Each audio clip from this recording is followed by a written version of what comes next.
I figured out what the mark of the beast is. The mark of the beast, only the beast knows.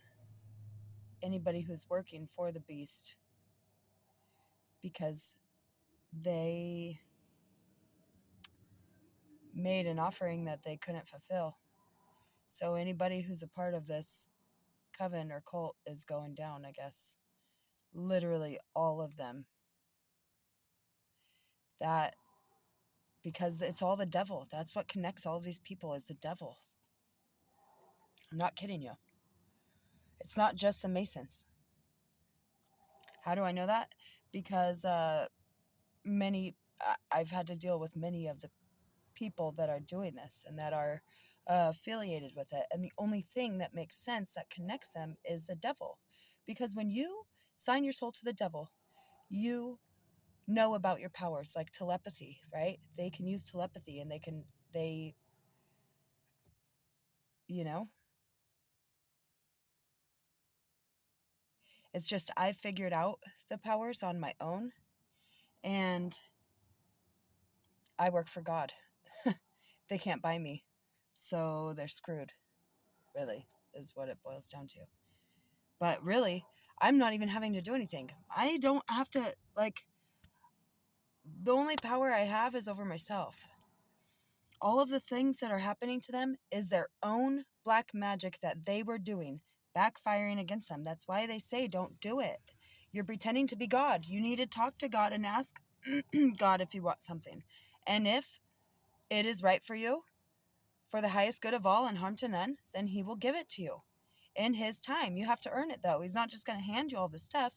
You say, I want this. He'll say, okay, this is what you need to do. That's what he did to me a couple of years ago. My oldest son is 13 years old, okay? I haven't seen him in 6 years, since his 7th birthday.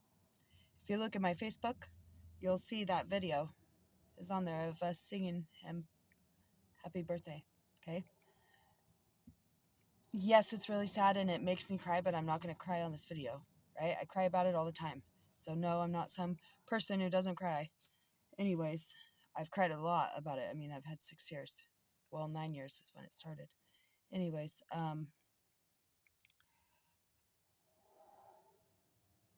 when those fires took out the 3 cities in Medford, right? It started in Ashland. It started right at the Bear Creek, or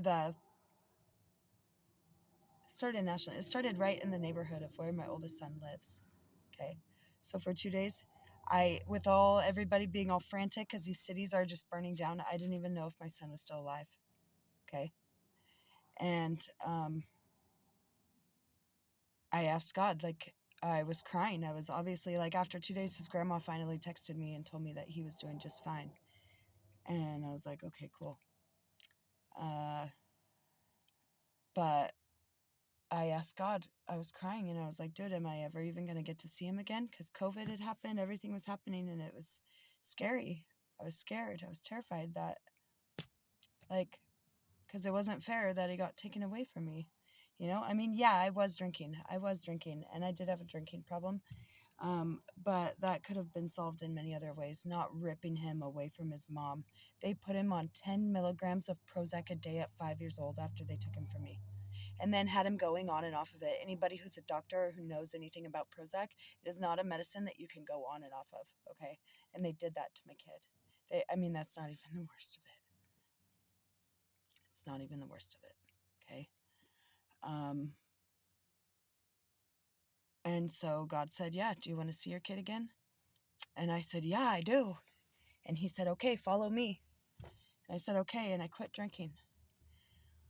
And then a lot of really gnarly stuff came up, and I had to do the right thing. Even though it was the hardest thing to do, I had to do the right thing, which is tell the truth about all these terrible things that people were doing to my kids and stand against it, even though I was the only person standing against it. And all of these people were using their authority to strip us of, not even our civil rights, but just our fundamental rights as human beings. My son's right to safety, my right as a mother, my instinct and my right as a mother to protect him. They took that from me. They used it against me. They did. It was evil. So I kept following God, and I did everything He asked. Okay? And I'll get more into my story later of all of the trials that I had to go through, all the things that I had to do as a human to get myself ready to accept the gifts that God had for me. To save my kids. To save my kids. Okay? Seriously. He will give it to you, but you have to earn it. He's not just going to hand it to you. How can He just hand you this power when who knows what you're going to do with it? You have to prove yourself. You have to prove that even in the worst of times, you're not going to give in and use your power for bad. You know, that's when He gives you more. And then you keep proving yourself. And man, these people have had me proving myself for years now. For years. And retaliation, don't retaliate. That's like double jeopardy. You're taking it away from God. Vengeance is God's. It's the universe, whatever you want to call it, okay? Higher power, you know? You don't need a church to build that relationship. You don't, a church is not where you want to be, honestly. I mean, to an extent, because you don't want to be around fake people. He takes you, when you go on your spiritual journey, that's one of the hardest parts, is that you have to let go of anybody who is not on your wavelength anymore. And so it's very isolating, and you're by yourself a lot.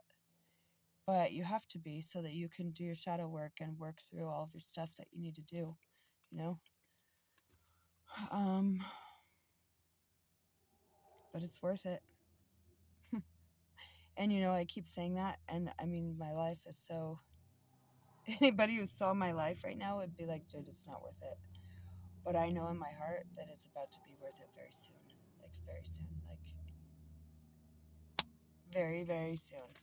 And the clock was 7:11 when I was saying that at first. That's why it took me for a second. It's exciting, you guys, and it's a journey that's worth going on. The only person who can save you is you, and the only way to save you is through Jesus Christ. Okay? That's the truth, guys. Really. Take it or leave it. Your choices are up to you, but just know that even if you get away with something for right now, you're going to pay for it in one way or another. So every time you're going to commit a crime, ask yourself, do I want the backlash of this? Or do I just want to pray to God and ask Him for help? And He'll help you. Literally. I left my county over a month ago with $20 of gas and $3 in my pocket. Over a month ago. I've driven all up through Washington. I'm back in Oregon now, but just going and finding all these cool little places to take my kids, you know? Baptizing myself in the ocean, that was so cool, you guys. You gotta do it. I'm telling you. Such a cool experience. I'll make a video about how that happened, how that came about, I guess. Here soon. Yeah. I don't know.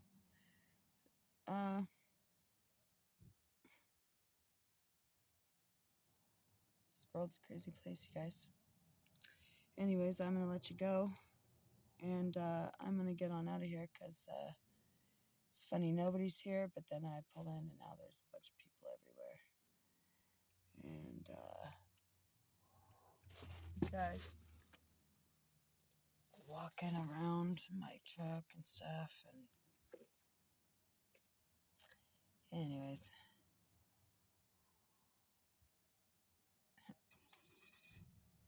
bye guys.